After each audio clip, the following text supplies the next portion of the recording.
Our chapel speaker today is Dr. Warren Rosenberg. Dr. Rosenberg came to Wabash College and the English department in 1980 with a PhD from the City University of New York Graduate Center. He earned his master's in English at the University of Michigan and did his undergraduate work at Brooklyn College, which is a liberal arts college with over 30,000 students. For 3 years after graduating college, he taught high school English in New York City. At Wabash, he teaches courses on American literature and film, gender studies, and African American and ethnic studies. With a talk today entitled A Midrash on Manhood, Meditations on 5 Myths of Masculinity, please welcome Dr. Warren Rosenberg.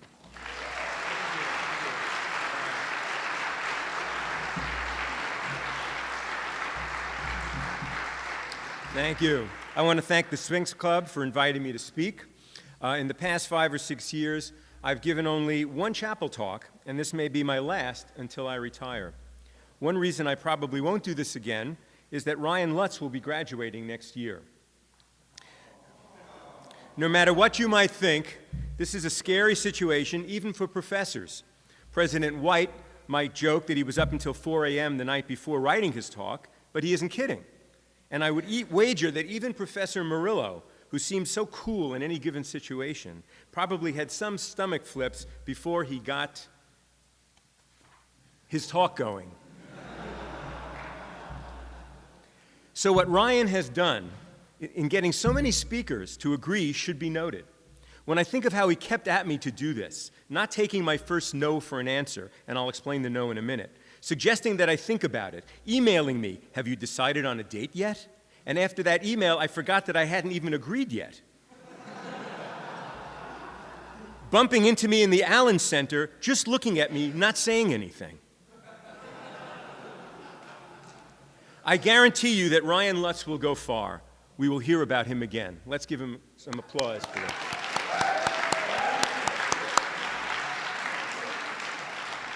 But perhaps the major reason I don't do chapel talks is that I don't fancy myself much of a lecturer. I prefer the give and take of class discussion. I, like many, also get a bit nervous talking in front of large groups, and deciding to do this reminded me of a past occasion, my bar mitzvah, when I was really, really nervous, having to sing for 20 minutes straight, in Hebrew, no less, in front of a rather large crowd of very serious Jewish people. Did my extremely religious grandfather think I was doing a good job? Was I embarrassing my parents who were about to spend large sums of money on my party? I had to wait to the end to find out. I prefer even today to get a more immediate reaction from the audience, from my classes. And pedagogically, one could call this active learning, making sure that all of you out there are not just daydreaming about your upcoming lunch. So I'll try some active learning now. I realized that last month was the 50th anniversary of my bar mitzvah. So may I ask the assembled students, and I could use a bunch of Professor Madsen's clickers right now, to tell us how old I am. 63? Correct. Very good. Okay. This was not a gimme. You had to know that Jewish boys, and now girls, get bar mitzvahed at the age of 13. You probably had to have heard the term bar mitzvah, known it was a ceremony marking the arrival of a young Jewish person into adulthood. This is called cultural or even multicultural knowledge. Then you had to add 13 and 50. This is called quantitative skills. Many of you were correct. See, you just had a genuine interdisciplinary liberal arts learning experience, and it only took a minute. Okay. Thank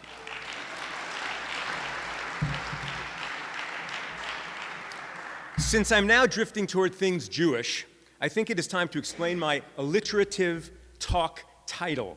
There, I did it again. English professors are helpless on that score. A midrash on manhood. First, what is midrash? Midrash is a practice of interpreting texts, mostly the Bible, developed by rabbis over the past 2,000 years. First as an oral tradition, and then collected in books called midrashim. It derives from the Hebrew root to search out. According to Jewish studies scholar Barry Holtz, quote, midrash comes to fill in the gaps, to tell us the details that the Bible teasingly leaves out. What did Isaac think as his father took him to the sacrifice? The Bible doesn't tell us, but midrash fills it in with rich and varied descriptions. You could see how such a practice of creative interpretation would appeal to an English professor, or maybe it was growing up with a Jewish background, steeped in midrashim. After all, my father's father was a Talmudic or biblical scholar that drew me to be an English professor. So I've been thinking maybe we can apply midrashic interpretation not just to the Bible, but to other texts like the American literature I teach, or even to the bodies of knowledge and experience that feel like texts, like masculinity itself. But first, let me take one last detour before I plunge into the second part of my talk title, The 5 Myths of Masculinity. I realize that while I've been at Wabash for 32 years, most of you sitting out there have not, so a very brief introduction may be in order. As Donovan said, I came to Wabash directly from my birthplace, New York City, specifically Brooklyn. In my 30 years of life, up until that point, I had lived outside of New York for only 1 year when I got my master's in English at the University of Michigan in Ann Arbor. I thought Ann Arbor was a typical Midwestern town until I moved to Crawfordsville and learned the truth. Ann Arbor had a lot of diversity, of course, and even a pretty good kosher delicatessen with the food I had grown up eating. Uncle Smiley's, here in Crawfordsville, was not what I was used to. Nor were all the churches and the lack of synagogues. Not that I was a particularly practicing Jew in New York, I wasn't, but there was over 1 million Jews in New York City and in this town, and even on campus I felt like a distinct minority. So speaking in the chapel, at a pulpit where I've heard Christian sermons, I feel a bit out of place. One thing to note, though, that Pioneer Chapel does not actually look very different from a synagogue, the synagogues that I grew up praying in. Unlike St. Patrick's in New York, where I would sneak in as a teenager to observe Catholic services once in a while, or the overwhelmingly and gorgeous St. Peter's in Rome, this is a very plain space. Protestants, like Jews, do not decorate their houses of worship. We follow rather strictly the commandment, thou shalt not make unto thee a graven image, nor any manner of likeness. So except for the pictures of past Wabash presidents on the walls, I can imagine from the moment that I'm speaking in a synagogue.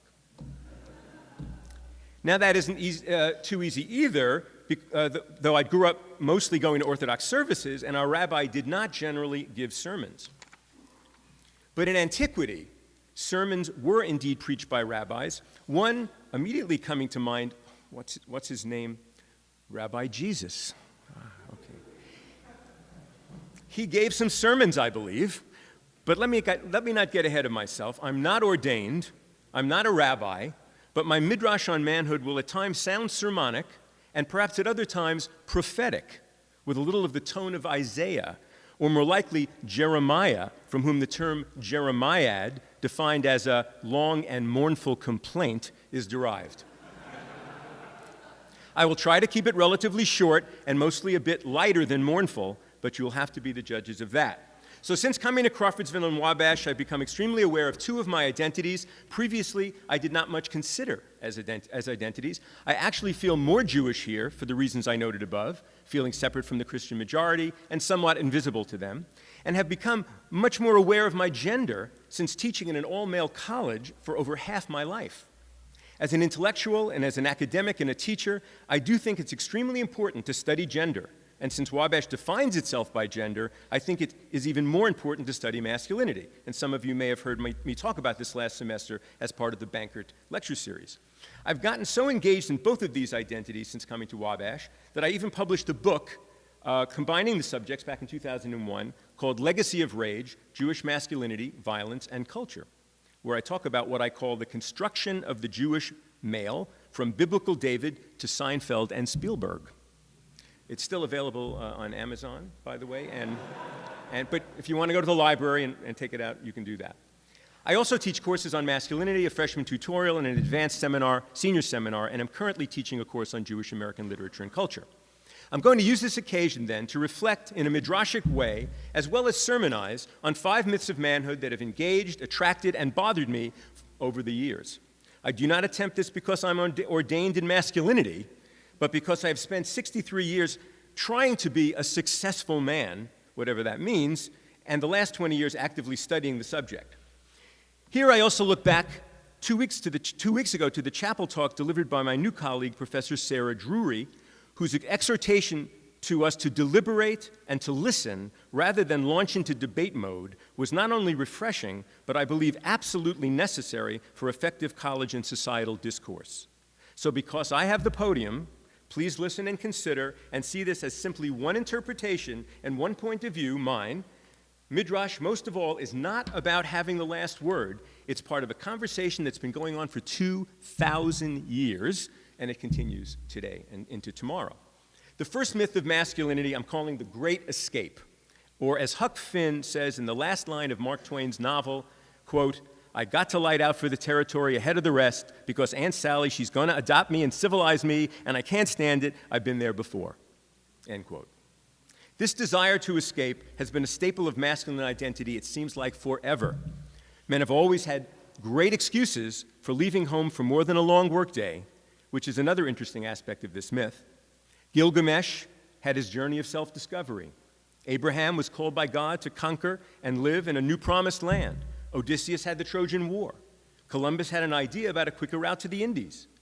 I am thinking, however, about an American version of the myth that doesn't involve going anywhere in particular, as long as it's away from home, generally defined, as Huck tells us, as civilization, and very much identified with those troublesome beings living there, women and children.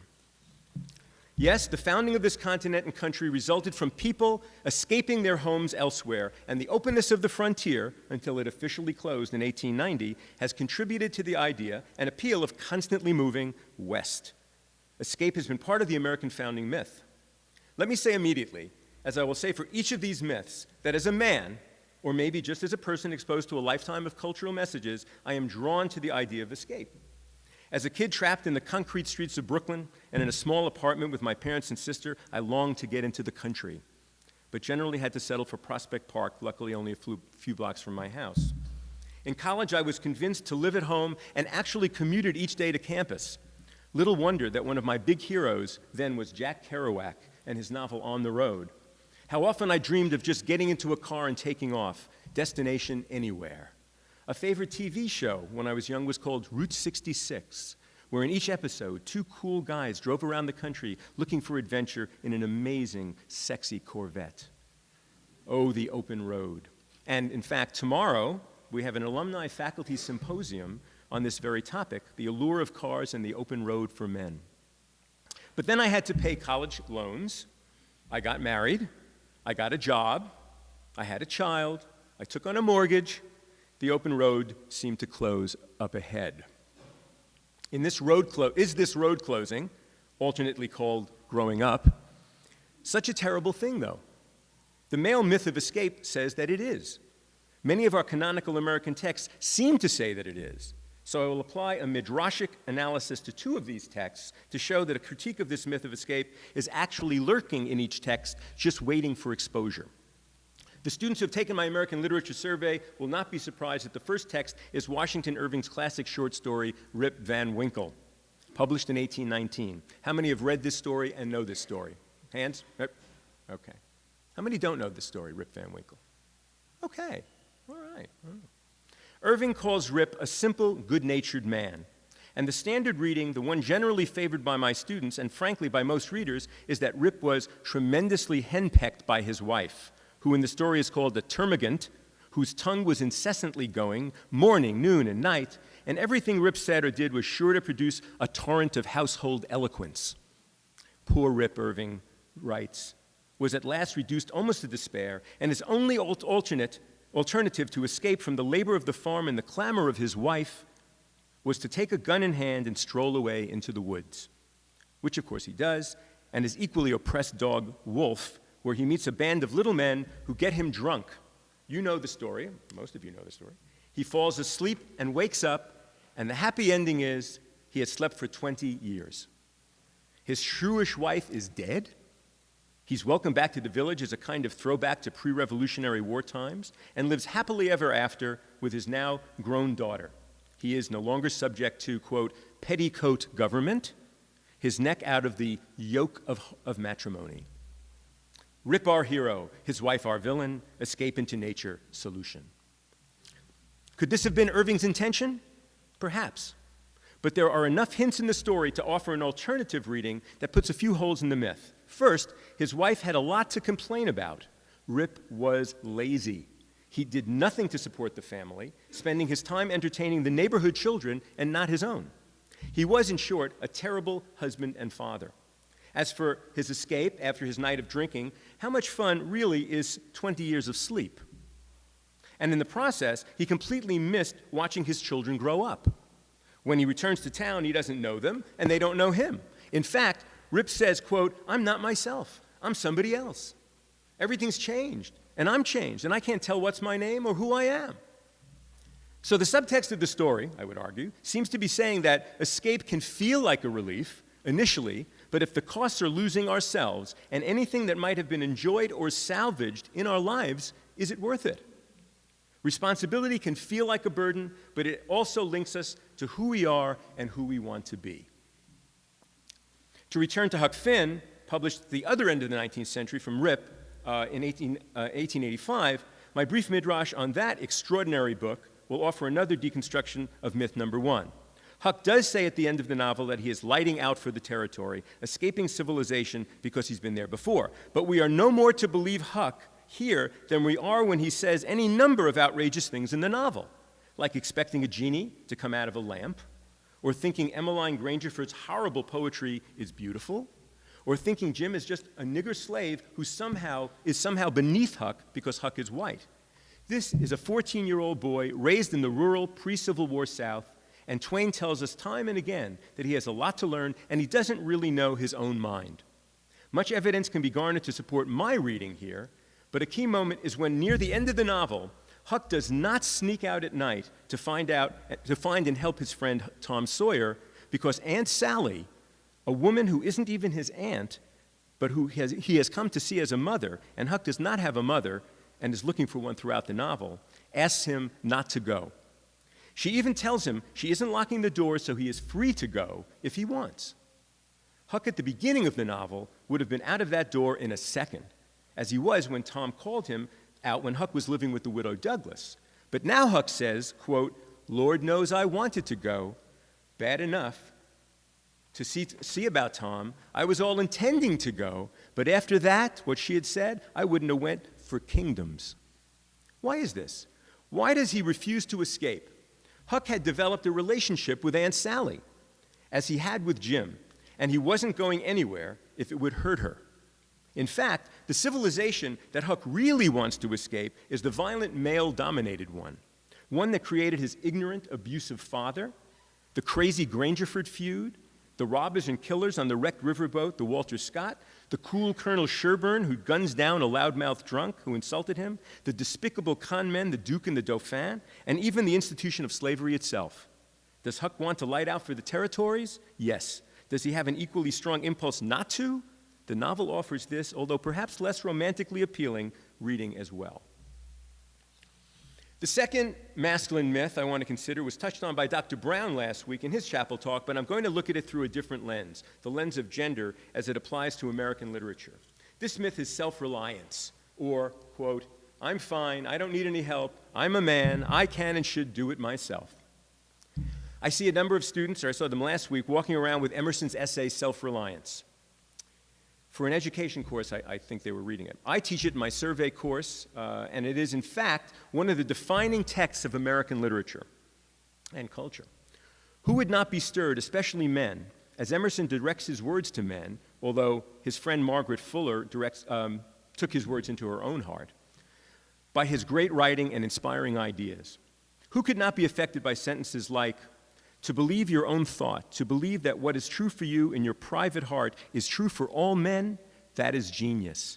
Or, "Trust thyself, every heart vibrates to that iron string." Or, "Whoso would be a man must be a nonconformist." This is brilliant stuff, and it inspired much of all of the greatest writers in American literature. They all read Emerson deeply: Thoreau, Melville, Whitman, Dickinson, and James. But that he was creating a myth, a partial truth, was perceived by all of these writers, and even on some level by Emerson himself. In reality, we are not, cannot, and actually should not be completely self-reliant. Why do American men, and men in most cultures, live on average 7 to 8 years less than women? This is a complex question, but one of the reasons is that we men do not feel we are allowed to ask for help. So we actually consult doctors less and commit suicide successfully at a higher rate than women. We take more burdens onto ourselves than we have to, and then feel compelled by this myth of self-reliance not to ask for help in sharing these burdens. We feel it isn't manly. A somewhat trivial personal example. Many years ago, I wanted to put a ceiling fan up in my daughter's room. I'm not particularly a handy person, not easy to admit publicly, but I thought I could handle this job. The direction said, connect the red wire to the red wire coming from the ceiling, the blue wire to the blue, simple. When I got up the ladder, I saw that my 100-year-old house didn't have pretty colored wires, but dull gray ones. I tried every combination I could. I shocked myself several times and put in about an hour up that ladder before admitting defeat and calling my very handy friend, Professor Kalish, who I knew had put in many of these in his house. It wasn't an easy call to make. He went up the ladder, and then he came down the ladder, and I asked him what tools he needed, but he informed me he was already done. Why hadn't I called him an hour and a half before? Because I'm a guy. Okay. I immediately thought of Thoreau and felt he would not approve. Above all, he went out to Concord Woods to live self-reliantly, and for the most part, he does. But luckily, I knew his self-reliance is partially mythic. He fails to tell us in Walden how often he walked back into town for dinner with friends. It was only a few miles, and for a piece of pie at his mother's house. Did you know that? Okay. It takes some careful writing or deleting to maintain certain myths. Melville writes a novel about a rather self-reliant sea captain, Ahab, a powerful, brilliant man who, as Emerson suggested, trusted only himself, with the result that he left his young wife and son to pursue a white whale, a quest that not only cost him his own life, but the life of every member of his crew, except for Ishmael, who alone escaped to tell the tale.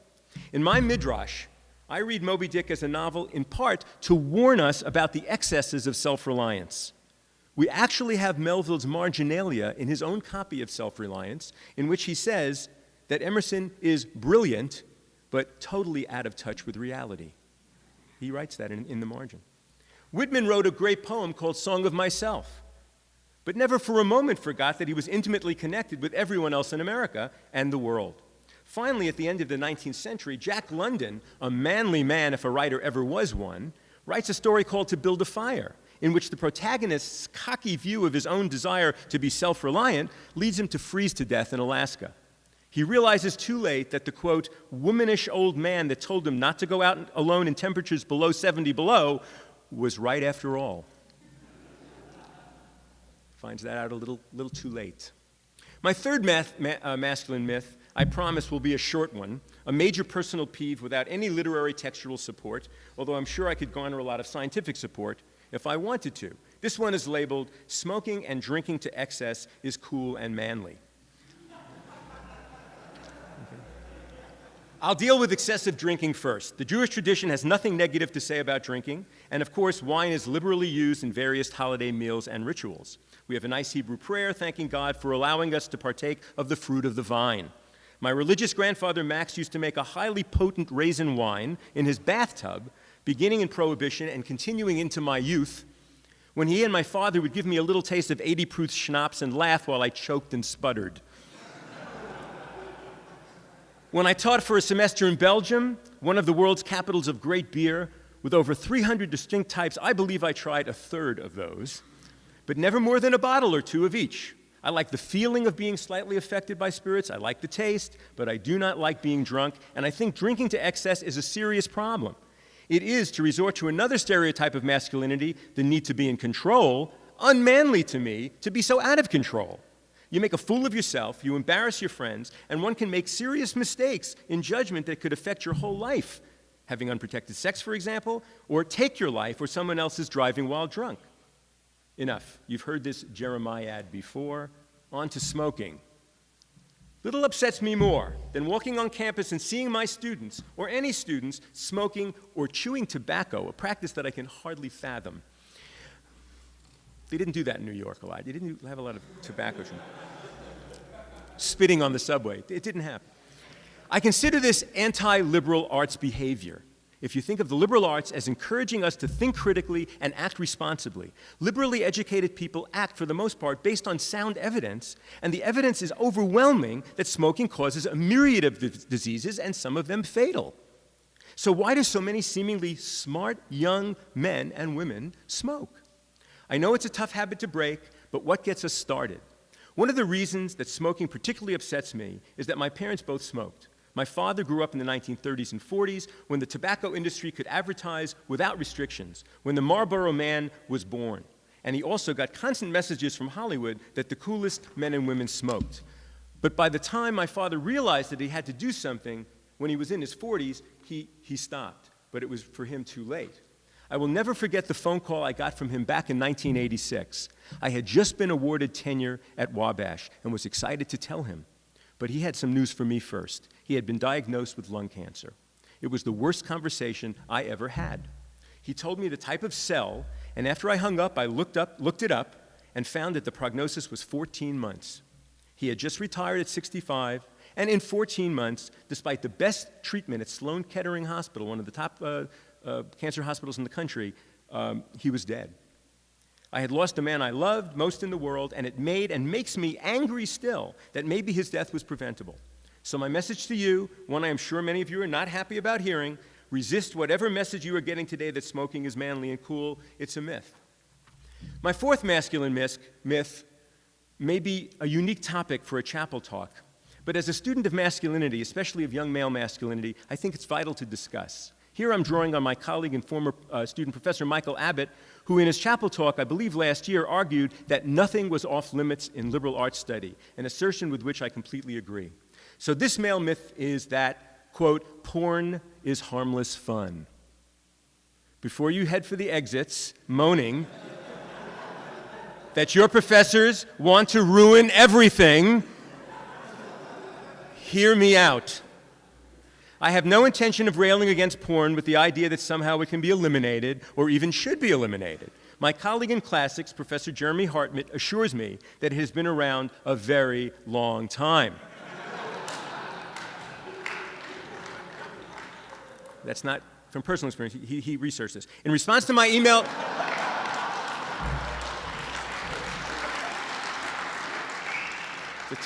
Total ad lib. Sorry, Jeremy. I'm really sorry. In response to my email request, Professor Hartnett, who's on sabbatical, wrote, quote, first, I can help you push back your earliest porn date, since there is definitely erotica from earlier than the Romans, as the Greeks produced pots that had paintings that were, by almost any definition, filthy. I know it when I see it. He ends his email with, quote, I can send you bibliography on this if you'd like, end quote. He's such a scholar. I must admit that my reaction to this issue and desire to expose porn to midrashic analysis may be partially fueled by a kind of generational envy. When I was your age, obtaining porn was a lot more difficult. In this variant of in my day, we had to walk 5 miles to school in the snow cliché. Actually, in my day, we had to search and sneak to find erotic material, borrowed from older cousins or siblings, hidden under beds, examined with flashlights. It took a lot of time and effort. You, on the other hand, are merely clicks away from an array of material that, frankly, neither I nor my friends could ever have imagined. Now, what would the rabbis think of this?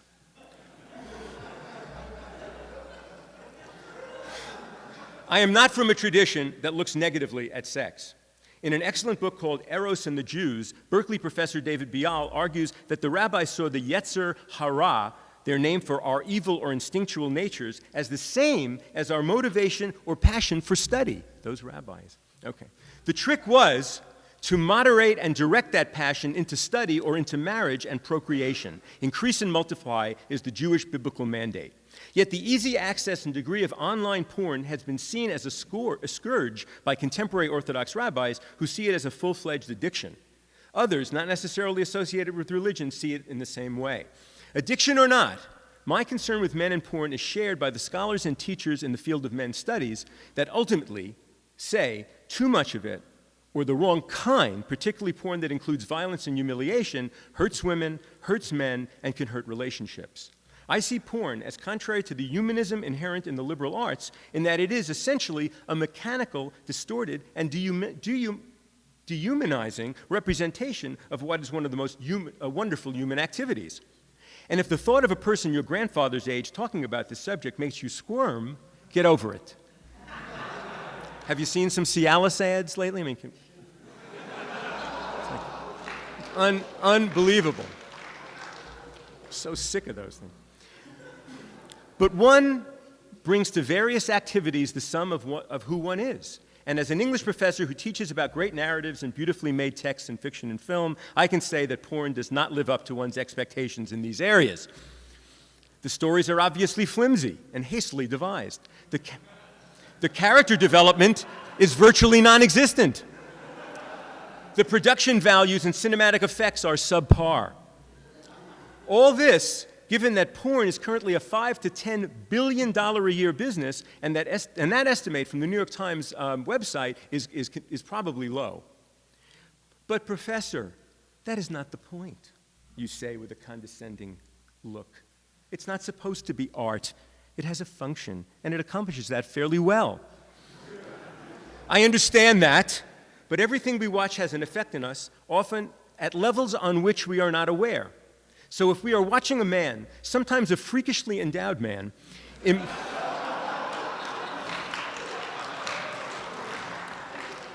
impassively performing sex on always willing partners for bizarrely extended periods of time,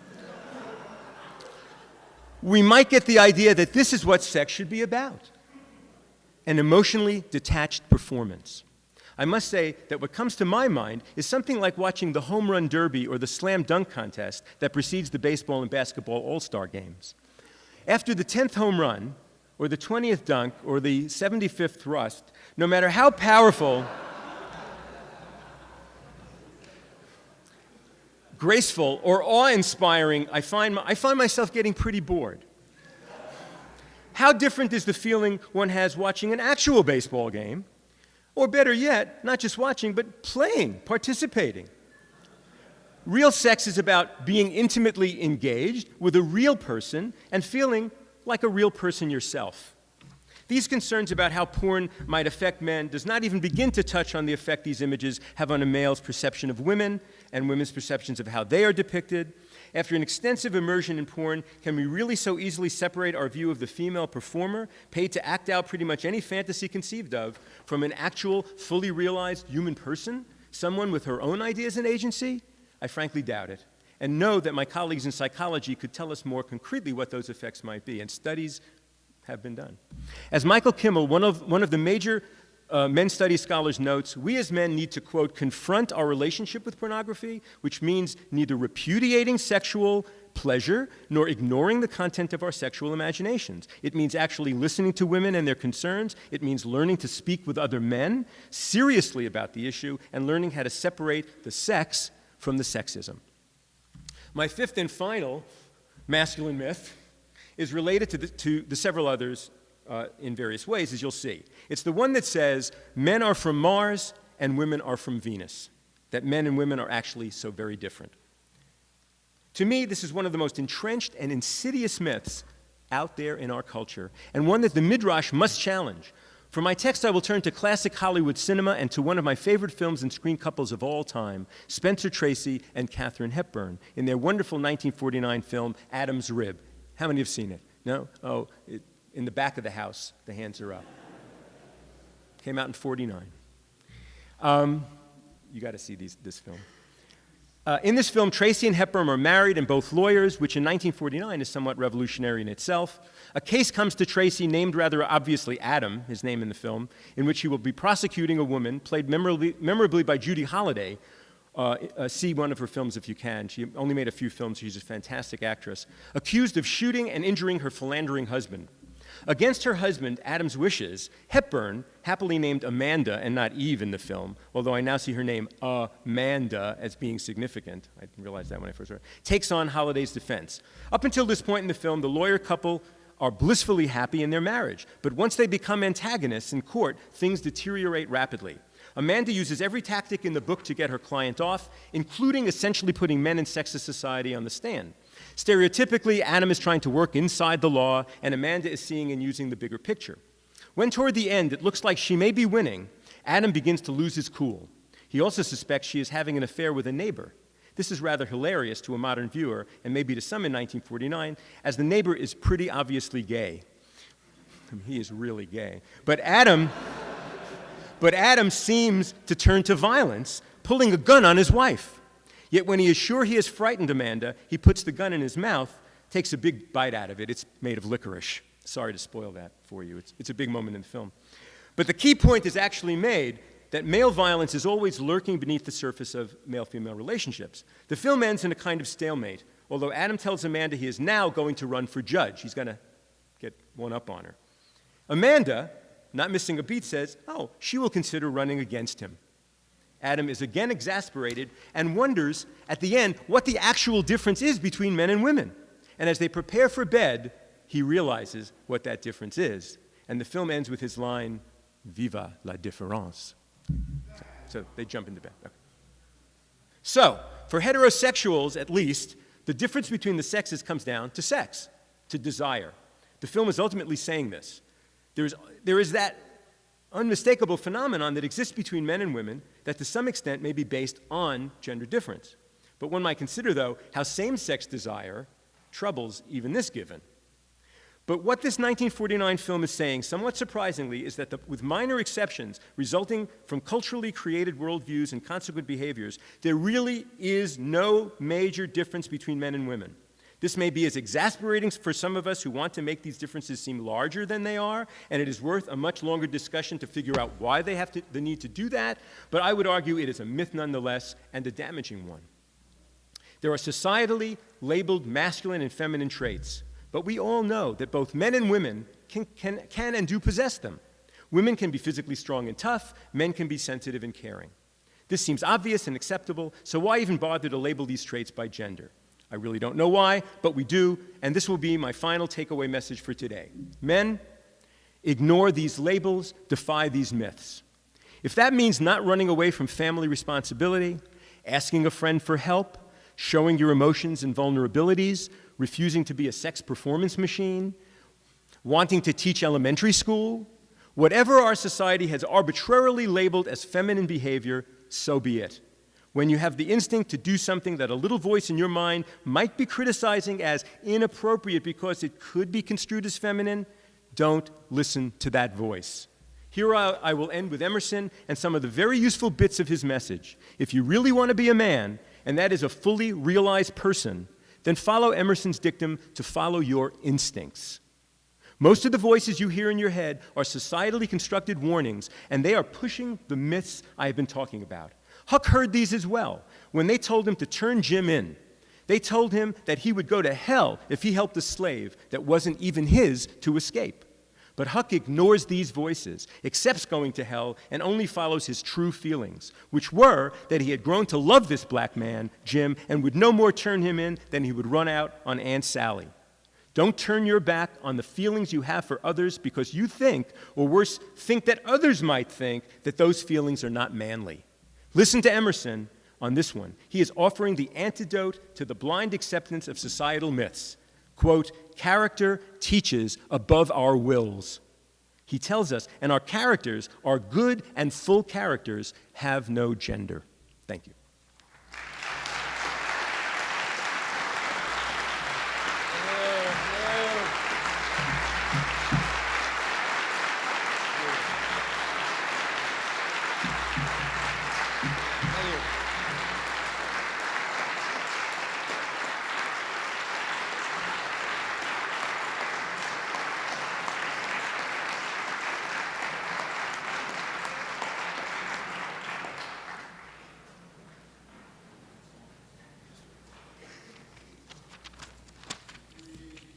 Events around campus this week. Wabash College's production of Samuel Beckett's Endgame runs through Saturday. Curtain is up at 8 o'clock in the Experimental Theater. Tickets can be reserved by contacting the box office. The Wally at the Wheel Liberal Arts Symposium is this Friday and Saturday. The Visiting Artists Series welcomes the Indie Baroque Orchestra this Friday at 8 p.m. in Salter Hall. Wrestling is away at Case Western this weekend. Track and field is away at Anderson. The NCAC Indoor Track and Field Championships are also this weekend at Ohio Wesleyan. And baseball takes on the Huntington Hawks this Saturday and Sunday. Please rise and sing Old Wabash.